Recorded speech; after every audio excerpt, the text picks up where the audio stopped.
మూర్తి ఆదిశేషువుతో నీవు చిదంబరం క్షేత్రానికి వెళ్ళి అక్కడ పరమేశ్వరుడి గురించి తపస్సు చేయి, పరమేశ్వరుడు నీకు ప్రత్యక్షమై తన ఆనంద తాండవాన్ని నీకు దర్శింపజేస్తాడని ఆదిశేషుడితో పలుకుతాడు. విష్ణుమూర్తి చెప్పిన విధంగానే ఆదిశేషువు చిదంబరం క్షేత్రానికి వెళ్ళి అక్కడ పరమేశ్వరుడి గురించి కఠోర తపస్సు చేస్తాడు.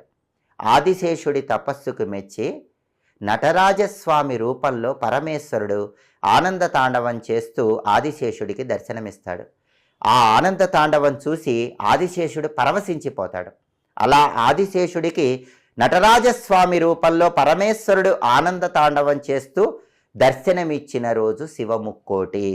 ఈ శివముక్కోటి ఎప్పుడొస్తుందంటే మనకి ధనుర్మాసంలో ఏ రోజైతే ఆరుద్రా నక్షత్రం ఉంటుందో ఆ రోజు శివముక్కోటి వస్తుంది. ఎందుకంటే ధనుర్మాసంలో ఆరుద్రా నక్షత్రం ఉన్న రోజు చిదంబరం క్షేత్రంలో పరమేశ్వరుడు నటరాజస్వామి